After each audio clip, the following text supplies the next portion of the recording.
Give me liberty or give me death. When Patrick Henry, the governor of Virginia, said these words in 1775, he could never have imagined just how much they'd come to resonate with American generations to come. At the time, these words were earmarked and targeted against the British. But over the last 200 years, they've come to embody what many Westerners believe, that freedom is the most cherished value, and that the best systems of politics and economics have freedom embedded in them. Who could blame them? Over the past 100 years, the combination of liberal democracy and private capitalism has helped to catapult the United States and Western countries to new levels of economic development. In the United States, over the past 100 years, incomes have increased 30 times, and hundreds of thousands of people have been moved out of poverty. Meanwhile, American ingenuity and innovation has helped to spur industrialization and also helped in the creation and the building of things like household appliances such as refrigerators and televisions, motor vehicles, and even the mobile phones in your pockets. It's no surprise then that even in the depths of the private capitalism crisis, President Obama said, "The question before us is not whether the market is a force for good or ill. Its power to generate wealth and to expand freedom is unmatched." Thus, there's understandably a deep-seated presumption among Westerners that the whole world will decide to adopt private capitalism as the model of economic growth, liberal democracy, and will continue to prioritize political rights over economic rights. However, to many who live in the emerging markets, this is an illusion. And even though the Universal Declaration of Human Rights, which was signed in 1948, was unanimously adopted, what it did was to mask a schism that has emerged between developed and developing countries and the ideological beliefs between political and economic rights. This schism has only grown wider. Today, many people who live in the emerging markets, where 90% of the world's population lives, believe that the Western obsession with political rights is besides the point. And what is actually important is delivering on food, shelter, education, and healthcare. Give me liberty or give me death is all well and good if you can afford it.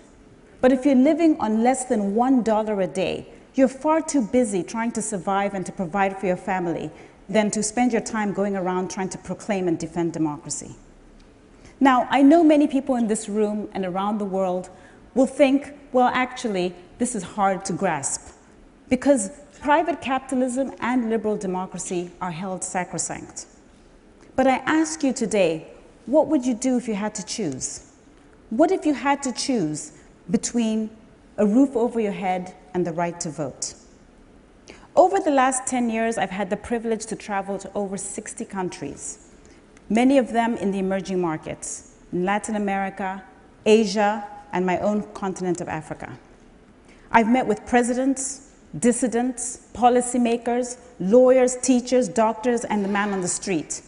And through these conversations, it's become clear to me that many people in the emerging markets believe that there's actually a split occurring between what people believe ideologically in terms of politics and economics in the West and that which people believe in the rest of the world. Now, don't get me wrong, I'm not saying people in the emerging markets don't understand democracy, nor am I saying that they wouldn't ideally like to pick their presidents or their leaders. Of course they would. However, I am saying that on balance, they worry more about where their living standard improvements are going to come from and how it is their governments can deliver for them than whether or not the government was elected by democracy.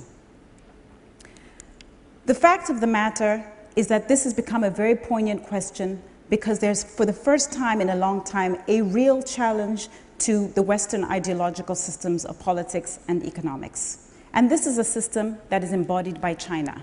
And rather than have private capitalism, they have state capitalism. Instead of liberal democracy, they have deprioritized the democratic system. And they have also decided to prioritize economic rights over political rights. I put it to you today that it is this system that is embodied by China that is gathering momentum amongst people in the emerging markets as the system to follow. because they believe increasingly that it is the system that will promise the best and fastest improvements in living standards in the shortest period of time.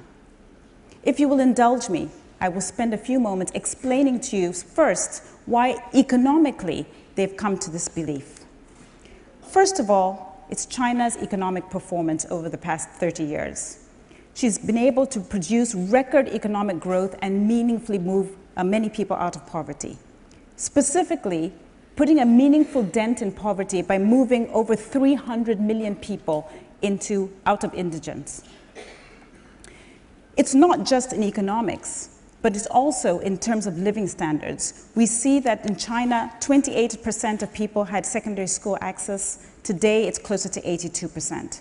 So in its totality, economic improvement has been quite significant. Second, China has been able to meaningfully improve its income inequality without changing the political construct. Today, the United States and China are the two leading economies in the world.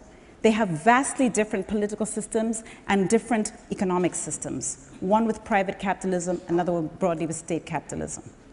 However, these two countries have the identical Gini coefficient, which is a measure of income inequality. Perhaps what is more disturbing is that China's income equality has been improving in recent times, whereas that of the United States has been declining.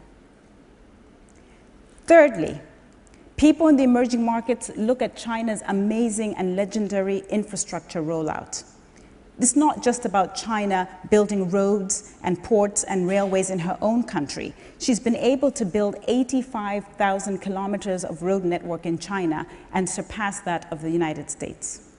But even if you look to places like Africa, China has been able to help tar the distance of Cape Town to Cairo, which is 9,000 miles or 3 times the distance of New York to California.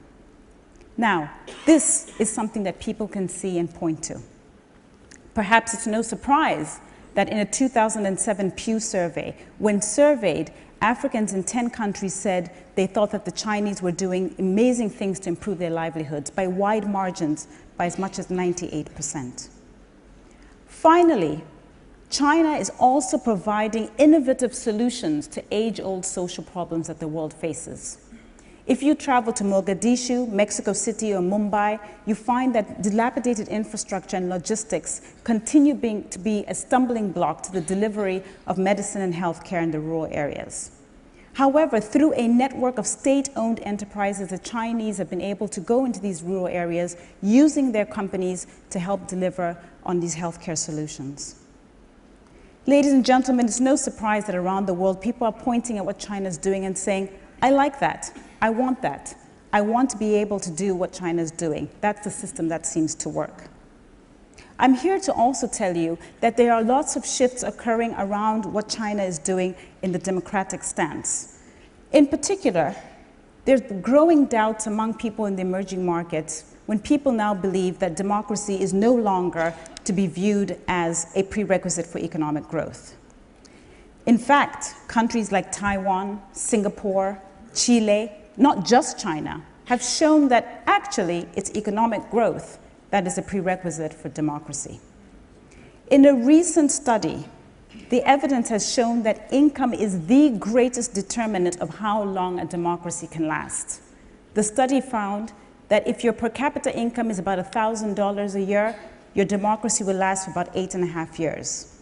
If your per capita income is between $2,000 and $4,000 per year, then you're likely to only get 33 years of democracy. And only if your per capita income is above $6,000 a year will you have democracy come hell or high water. What this is telling us is that we need to first establish a middle class that is able to hold the government accountable. But perhaps it's also telling us that we should be worried about going around the world and shoehorning democracy, because ultimately we run the risk of ending up with illiberal democracies, democracies that in some sense could be worse than the authoritarian governments that they seek to replace. The evidence around illiberal democracies is quite depressing. Freedom House finds that although 50% of the world's countries today are democratic, 70% of those countries are illiberal in the sense that people don't have free speech or freedom of movement. But also, we're finding from Freedom House in a study that they published last year that freedom has been on the decline every year for the past 7 years. What this says is that for people like me who care about liberal democracy, is we've got to find a more sustainable way of ensuring that we have a sustainable form of democracy in a liberal way, and that has its roots in economics. But it also says that as China moves towards being the largest economy in the world, something that is expected to happen by experts in 2016, that this schism between the political and economic ideologies of the West and the rest is likely to widen. What might that world look like? Well, the world could look like more state involvement and state capitalism, greater protectionisms of nation states, but also, as I just pointed out a moment ago, ever declining political rights and individual rights. The question that is left for us in general is, what then should the West be doing? And I suggest that they have two options. The West can either compete or cooperate. If the West chooses to compete with the Chinese model, and in effect go around the world and continue to try and push an agenda of private capitalism and liberal democracy, this is basically going against headwinds. But it also would be a natural stance for the West to take, because in many ways it is the antithesis of the Western Chinese model of deprioritizing democracy and state capitalism. Now, the fact of the matter is, if the West decides to compete, it will create a wider schism. The other option is for the West to cooperate. And by cooperating, I mean giving the emerging markets countries the flexibility to figure out in an organic way what political and economic system works best for them. Now, I'm sure some of you in the room will be thinking, well, this is like ceding to China. And this is a way, in other words, for the West to take a back seat. But I put it to you that if the United States and European countries want to remain globally influential, they may have to consider cooperating in the short term in order to compete. And by that, they might have to focus more aggressively on economic outcomes to help create the middle class and therefore be able to hold government accountable and create the democracies that we really want. The fact of the matter is that instead of going around the world and haranguing countries for engaging with China, the West should be encouraging its own businesses to trade and invest in these regions. Instead of criticizing China for bad behavior, the West should be showing how it is that their own system of politics and economics is the superior one. And instead of shoehorning democracy around the world, perhaps the West should take a leaf out of its own history book and remember that it takes a lot of patience in order to develop the models and the systems that you have today. Indeed, the Supreme Court Justice Stephen Breyer reminds us that it took the United States nearly 170 years from the time that the Constitution was written for there to be equal rights in the United States. Some people would argue that today there is still no equal rights. In fact, there are groups who would argue that they still do not have equal rights under the law. At its very best, the Western model speaks for itself. It's the model that put food on the table, it's the refrigerators, it put a man on the moon. But the fact of the matter is, although people back in the day used to point at the Western countries and say, I want that, I like that, there's now a new person in town in the form of a country, China. Today, generations are looking at China and saying China can produce infrastructure, China can produce economic growth, and we like that. Because ultimately, the question before us and the question before 7 billion people on the planet is how can we create prosperity? People will care and will pivot towards the model of politics and economics in a very rational way, to those models that will ensure that they can have better living standards in the shortest period of time. As you leave here today, I would like to leave you with a very personal message, which is what it is that I believe we should be doing as individuals.